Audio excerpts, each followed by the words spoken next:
皆さん、日本に住めば日本人と仲良くなれると思いますか？実はそれ、外国人には簡単な話ではありません。僕は日本が大好きだから、日本社会に馴染めると思ってました。ところが、現実は真逆だったんですよ。日本語は話せるのに空気が読めない。友達が増えない。何か間違ってるの？そう悩み続けました。でも9年住んだ今ならわかります。外国人の9割が気づいていない見えない壁があったのです。今回は韓国人の僕が苦労した日本に馴染めなかった本当の理由5つを話します。空気、友達、優しさ、自己主張、そして暗黙のルール。この話を知れば、日本社会の見え方が180度変わると思います。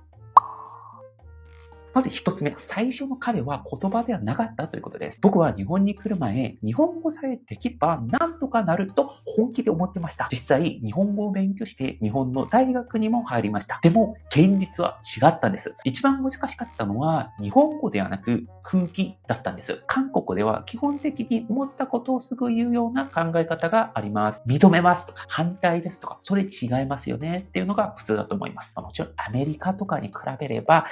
少ないような気がするんですけれども、日本と比較すればそういう考え方あると思うんですよね。でも日本に来たら日本のルールだし、でも日本では思ったことをすぐ言っちゃダメな場合ありますよね。例えば大丈夫ですっていう魔法の言葉ありますよね。OK の意味にもなるし、遠慮の意味でもあるし、断りの意味でもある。検討しますや、また今度はどちらでもあり得る。韓国人だった僕は全部そのまま受け取っていました。そして後から気づくんです。あれ？これ断りの意味もあったのと。日本では言葉そのものより表情、沈黙、空気の方が多く語りますよね。ただ僕にとっては日本語を能力していくより日本文化への解読っていうのが難しかったんだというふうに思います。でも逆に言えばですね、こういった気持ちとか考え方を分かったからこそ、勉強したからこそ、今になっては日本社会で楽になっているっていうのがあるかもしれないですね。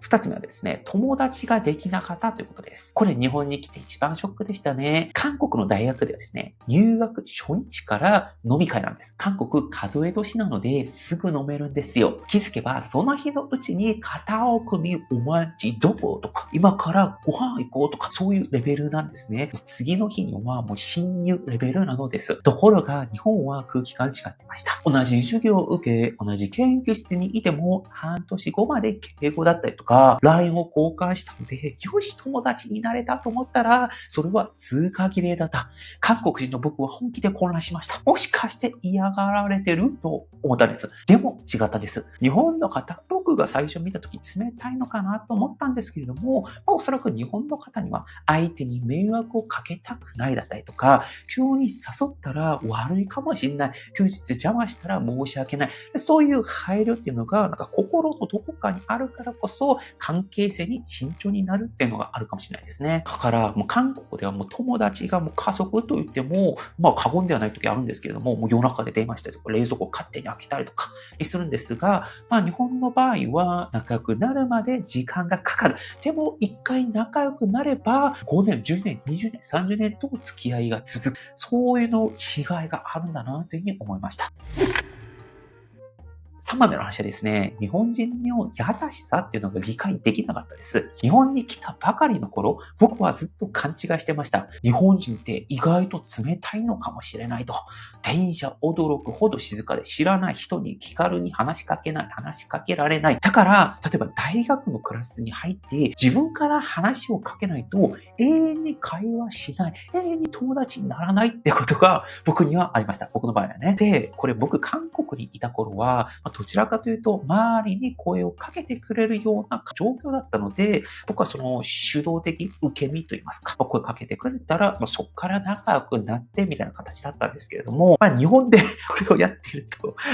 永遠に自分一人になるんですね。もちろんその向こうの日本の方を勝手に話しかけると、ちょっと良くないのかな、みたいな気配りもあったのかもしれないんですけれども、そういったことが僕にはありました。困っている人とか、自分と話したことがない人に、ガンいて、もう介入して、こうした方がいいのでは？もう何してんの？みたいなことが、むしろ日本の場合は相手に迷惑かけるかもしれない。だから僕はこの表面だけ見ていると静かで淡々としてるかなと思ったんですけれども、この深い話を知ったりとか、その日本社会として迷惑をかけないっていう考え方、価値観を知ったら、お互い支え合っている。話をかけてないようで、実は話をかけてるようなもんだなというふうに思いました。だから、今思えば、日本人は優しくないとかじゃなくて、その優しさの出し方っていうのが、韓国と日本で違うんだなというふうに思ってたんですね。だから僕はそういった韓国の優しさを、日本に来て最初それを求めてて、それで困ってたのではないかなというふうに思いました。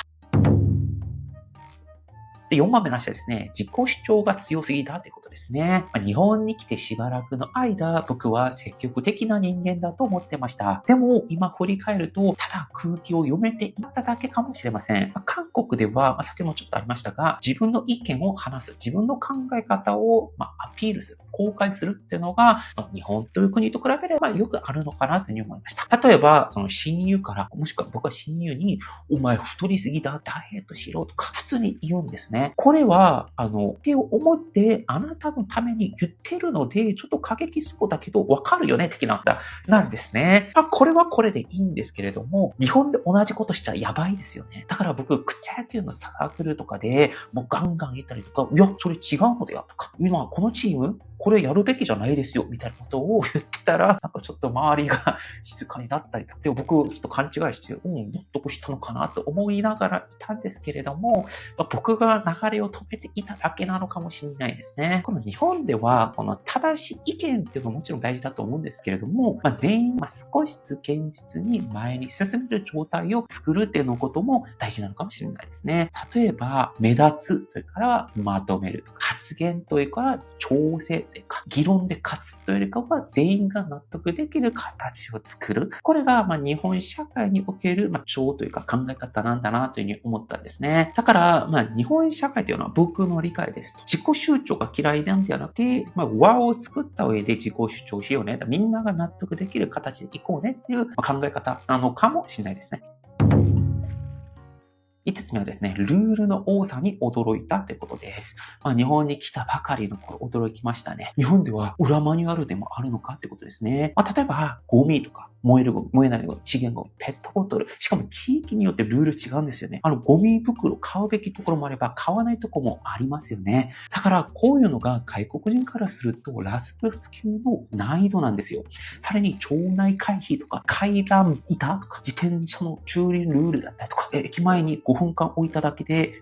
撤去されたり、不法駐車はダメだったりとか、こういったことを見ると、ルールこういうところにあるんだって、電話しちゃダメなんだってことを感じたんですね。これでも一番怖いのが、誰も教えてくれないんですよ。説明書があるわけではないんですよ。だから、僕は日本に来て一つずつ失敗しながら学ぶってことを徹底してきたのかなというふうに思います。で、今9年住んだ今、最初はなんでここまでルールあるのだったりとか、これはちょっと、なくてもいいのではっていうルール、今もあったりはするんですけれども、こういうルールが一つあって、別に縛るわけではないけど、お互い気持ちよくなるためにこういうことをやろうねっていう考え方を、理解して、僕もそういうことを守るようにしています。で、9年間日本で暮らして、最後にたどり着いた結論があります。それは僕が日本に馴染めなかった理由は、日本が悪かったからではないと思うんですよね。韓国が悪かったからとかでもないと思うんですよね。ただ単純に僕が勝手に日本に渡ってきただけですから僕の責任であって、日本のルール、考え方を学んで自分に吸収していく必要があるってことなんですね。で、もっと気づいたことはですね、お互いの前提条件全く違うってことだったんですね。